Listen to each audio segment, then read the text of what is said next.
দেবজিৎ, আজকের ডায়মন্ডের বিরুদ্ধে তোমাদের ম্যাচ ছিল, আর সেই ম্যাচে প্রায় বেশ অনেকগুলো গোল হতে পারতো, কিন্তু তুমি একদম চীনের প্রাচীরের মতন দাঁড়িয়েছিলে এরিয়ানের গোল পোস্টে, আর একের পর এক দুরন্ত সেভ, কিন্তু পেনাল্টি থেকে একটা গোল হলো, ক্লিন শিটটা রাখা হলো না।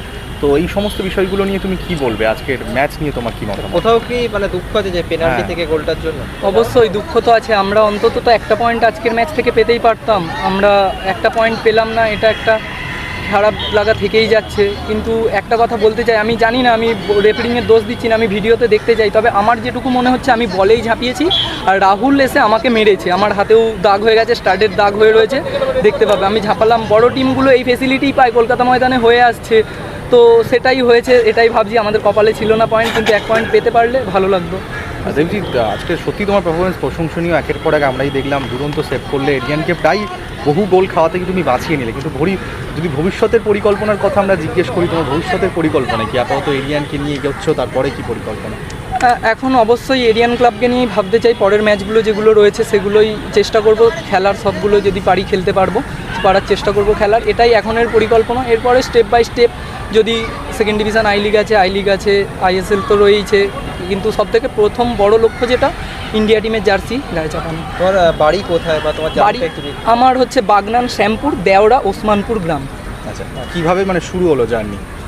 জার্নি শুরু বলতে গেলে অনেক বড় ঘটনা বলতে হবে, এত বড় না। আমি ছোটোবেলায় আমার ফ্যামিলির লোক ঘুরতে যাচ্ছিলো, আমাকে নিয়ে যায়নি, আমি সেই জন্য খুব কান্নাকাটি করছিলাম। তো বাড়িতে আমার একটা দাদা আছে, আমার দাদা চিরঞ্জিত চক্রবর্তী, মাসির ছেলে, ও আমাকে এই বলে সান্ত্বনা দিয়েছিল, চল আমাদের মাঠে প্র্যাকটিস হচ্ছে আর তোকে খেলতে নিয়ে যাব বলে আমাকে একটা বুট দিয়েছিল, জার্সি দিয়েছিল, ওই থেকেই শুরু, আর সেইভাবে কিছু নয়।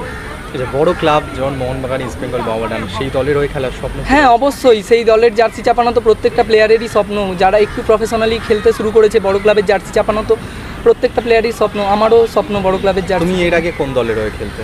আমি ফার্স্ট ডিভিশন খেলেছি 4-5 বছরের মতো, তালতলা একতা সঙ্গে ছিলাম 3-4 বছর। খোকা স্যারকে অনেক ধন্যবাদ দিতে চাই। লাস্ট ইয়ার আমি পোর্ট ট্রাস্টে ছিলাম, ক্যালকাটা পোর্ট ট্রাস্টে। এই বছর রাজদীপ স্যারকে, রঘু স্যারকে ধন্যবাদ দিতে চাই, কারণ আমাকে ট্রায়াল থেকেই নিয়েছিলেন, আমি ট্রায়াল দিতে এসেছিলাম। আর আমাদের যিনি প্র্যাকটিস করান Ananda sir, Bulu sir, Bagnan Chandrabag coaching সেন্টারে, ওনাকে অসংখ্য ধন্যবাদ দিতে চাই। উনি অনেকটা ইমপ্রুভ করেছেন আমাকে, আমার ভালো খেলার পিছনে সমস্ত অবদানই ওনার। তোমার আইডিয়াল কে গোলকিপিংয়ে?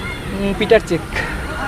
কোপা চলছে, ইউরো চলছে, সেক্ষেত্রে যে সমস্ত গোলকিপাররা আছেন, আমরা দেখেছি মার্টিনেজের সেভ সেমিফাইনালে, সেক্ষেত্রে কি সেরকম কাউকে চোখে পড়ছে? বা দেখুন, আমি অ্যাজ আ ফুটবলার হিসেবে না, ওনাদেরকে নিয়ে কথা বলার মতো আমি এখনো হয়নি, আমি ওনাদেরকে নিয়ে, আমাকে ক্ষমা করুন, আমি বলতেও চাই না ওনাদেরকে নিয়ে কথা। আইকন মানছো? হ্যাঁ, আইকন আমার সবসময় পিটার চেককে খুবই ভালো লাগে। আর আমাদের ইন্ডিয়ান গোলকিপার যদি বলতে পারেন সুব্রত স্যার, ওনার প্রত্যেকটা খেলা পুরনো ভিডিও আমি দেখি, আমাকে মোটিভেট করে, ওনার খেলাগুলো দেখি।